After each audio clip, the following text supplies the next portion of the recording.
let's continue with core concepts. Our next two topics are normal distribution and value at risk, which is also known as VAR. So let's begin with normal distribution first. अब normal distribution में सबसे पहले तो वो पहाड़ याद होगा, पता है वो बेल शेप्ड कर्व ही यूज्ड टू ड्रॉ. उसके बाद दोनों साइड्स इक्वल प्रोबेबिलिटी होती है वो याद होगा.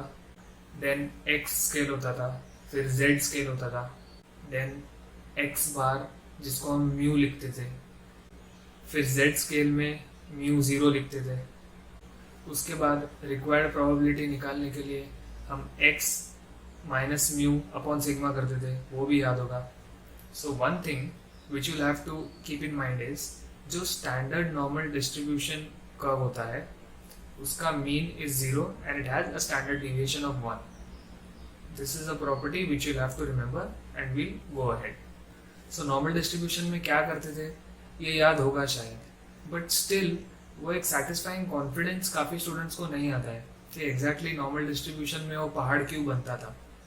So today we'll actually try to understand what exactly the bell-shaped curve means and then see its application in our SFM curriculum. So now I just want all of you to imagine कि आप लोग एक classroom में बैठे हो, SFM की class चल रही है and you are 100 students in all. Now अगर मैं आप सब की हाइट, ठीक है, height for now I am just taking in inches not in centimeters or feet.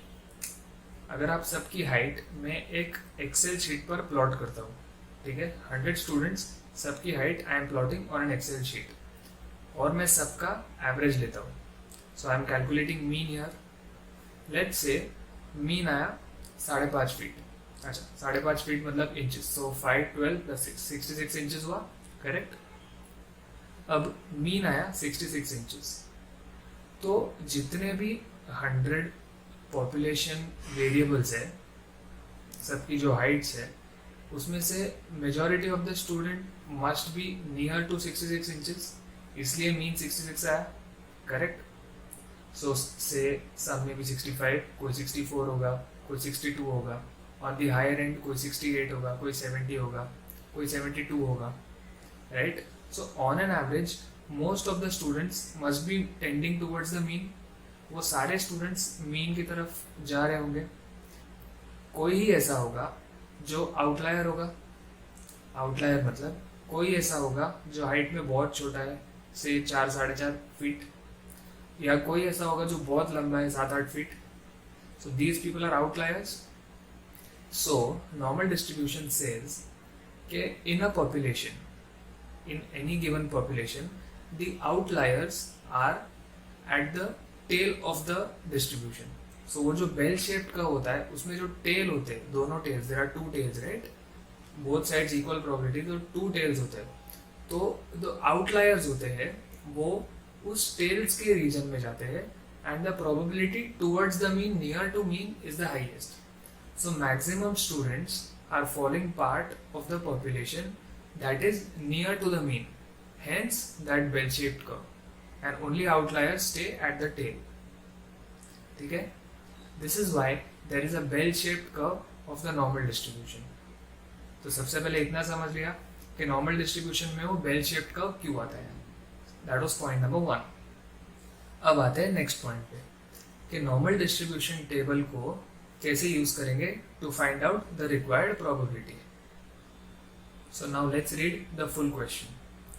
Given that the average height of all your classmates follows normal distribution with a mean of 66 inches and a standard deviation of 22 inches, find out the probability that the height would be greater than 99 inches. Okay, this is the question. Now, in this case, the mean is 66 inches and standard deviation is 22 inches. So, can I say my x bar, that is mu, is 66? And sigma is 22, correct, and we have to find out the probability of x greater than 99, correct. तो अभी इस x axis पे can I say height चल रही है, x bar is 66, so x axis पे height चल रही है. So x can be 40, 50, 65, 70, anything. 66 से ऊपर या नीचे कुछ भी हो सकता है. So let's say x is 44. Our mean is 66 and x is 44. So can I say x is one standard deviation below the mean? Now why one standard deviation? 66 and 44 दोनों के बीच का difference is 22 and standard deviation is also 22. So can I say x is standing one standard deviation below the mean?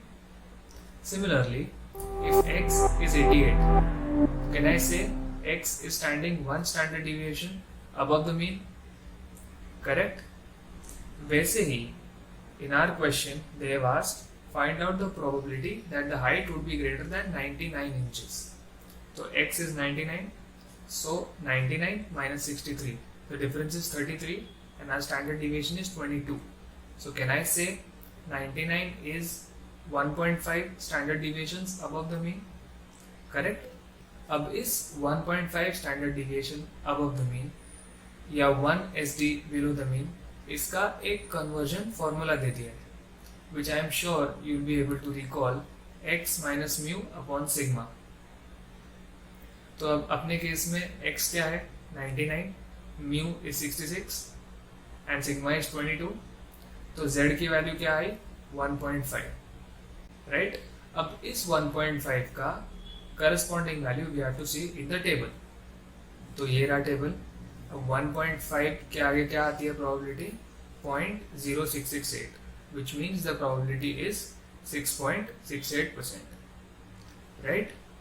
So we have seen what is the meaning of normal distribution, that is one, and second we have seen कि normal distribution से required probability कैसे calculate करते हैं. Now let's move to a full-fledged example.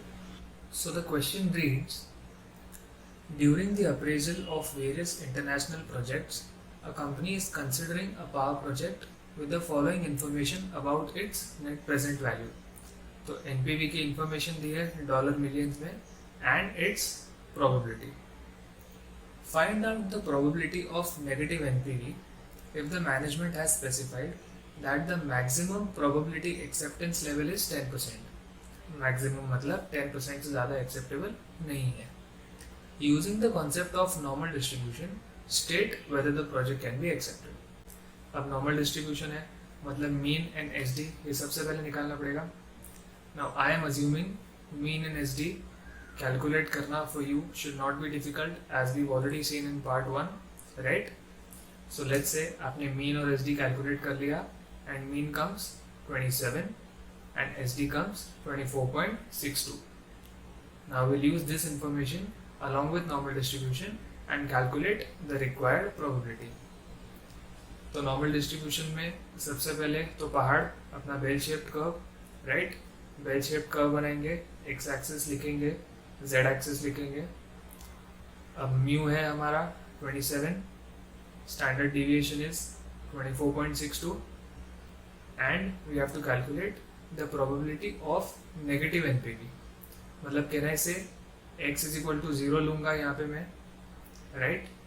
And probability of negative NPV मतलब x is equal to 0, तो 0 के सारे left side वाले मतलब ये वाला shaded region, correct? Now we'll straight away calculate z with the conversion formula which we've already seen. तो we'll do x minus mu upon sigma. हमारा x क्या होगा यहाँ पे 0, mu is 27 and sigma is 24.62, correct? तो z आता है negative 1.097. Now we'll see the corresponding table value of negative 1.097 to see the required probability. तो negative 1 ये वाली लाइन बनेगी and 0.09 मतलब ये वाली column. So the required probability comes to 13.79%, correct? And the maximum acceptable probability for the management was 10% और अपना आया 13.79%. So obviously the project is not acceptable. So I hope normal distribution should now be a lot more clearer to all of you, right?